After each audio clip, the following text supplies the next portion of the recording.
कारण साहेबांनी कोणाला जात विचारली नाही, त्याचे धर्म विचारला नाही, तू गरीब आहे का, झोपडीतला आहे का, कशाला आहे, असं काही विचारलं नाही.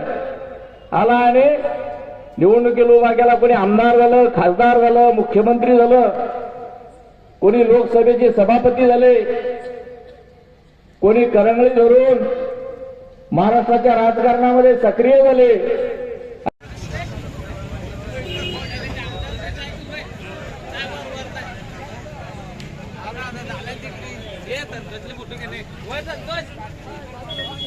उद्धव बाळासाहेब ठाकरे पक्षाचे आपले लोकप्रिय अधिकृत उमेदवार रामेश्वर उप सोलंकर आप्पा काळे तसेच शोभाताई दशरथ सुरडकर यांच्या प्रचारार्थ माझ्यातला उमेदवार रामेश्वरप्पा काळे आणि पलीकडच्या गणामध्ये शोभाताई सुरडकर यांच्या पाठीशी आपण राहिलं पाहिजे. ही या मतदारसंघामध्ये ही परिस्थिती आहे. आपल्या आजूबाजूला आपण पाहतोय राज्यात आणि केंद्रामध्ये सर्वसामान्यांचं सरकार नाही, शेतकऱ्यांचं सरकार नाही आणि शेतकऱ्यांचं सरकार नाही म्हणून इथलेच आपले शेजारचे मंत्री असलेले शेतकऱ्यांना साले म्हणतात. कोणी बबनराव लोणीकर शेतकऱ्यांना लाचार म्हणतात. तो एक शेतकऱ्यांच्या संदर्भामध्ये कृषी मंत्री राहून गेलेले माणिकराव कोकाटे यांनी तर कहर केला, शेतकऱ्यांना भिकारडे म्हणाले. आता ज्या पक्षाची लोक त्यांच्या पक्षाची जी विचारधारा आहे तशा प्रकारचा विचार ती लोक मांडतात. या लोकांचे पक्ष कोणते एकदा पहा.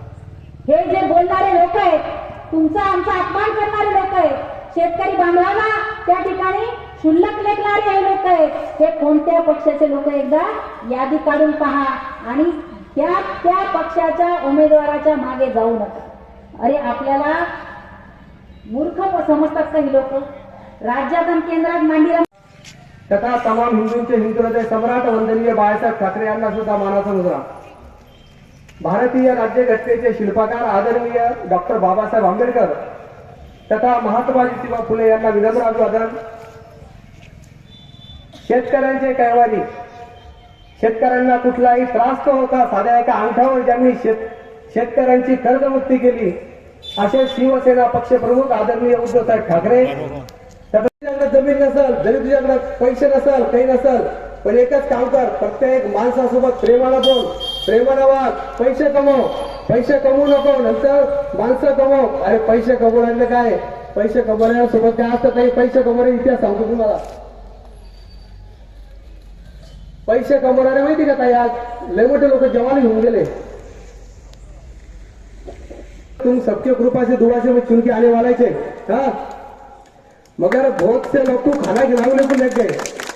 अरे भैया मैं बोलता तेरे को, तेरे पास पैसा है, तेरे पास पैसा है, मेरे पास पब्लिक है.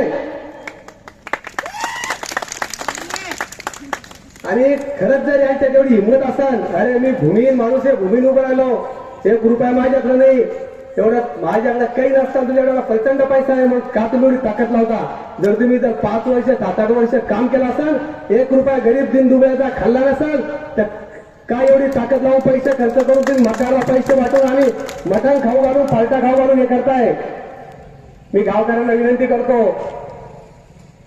माझ्याकडे बोकडे खाऊ घालायला पैसे नाही, माझ्याकडे दारू बांधायला पैसे नाही, पण ताई तुमच्या समोर सांगतो, तायडे साहेब तुमच्या समोर सांगतो, माझ्या माता बंधू भगिनींनो, मला तुम्ही प्रचंड बहुमताने पंचायत समितीमध्ये निवडून पाठवा. पहिला भंडारा मी करणारे शिवाई देवीला निवडून आल्यानंतर, दुसरा भंडारा मी करणारे श्री संत धोंडोबा महाराजांना, तिसरा भंडारा मी करणारे आंबुर्शी देवस्थानला, चौथा भंडारा मी करणारे वाघिराच्या देवस्थानला आणि 5वा भंडारा मी करणारे नाटेश्वरला. अरे बोकडे खाऊन काय होतं, आपलं काम आहे, आपण म्हणतो हिंदुत्व आणि धर्मावर काम केलं पाहिजे. अरे तर आपल्या देवस्थानला भंडारे करा, ही माझी विनंती तुम्हाला. कोणाच्या भूल तापाला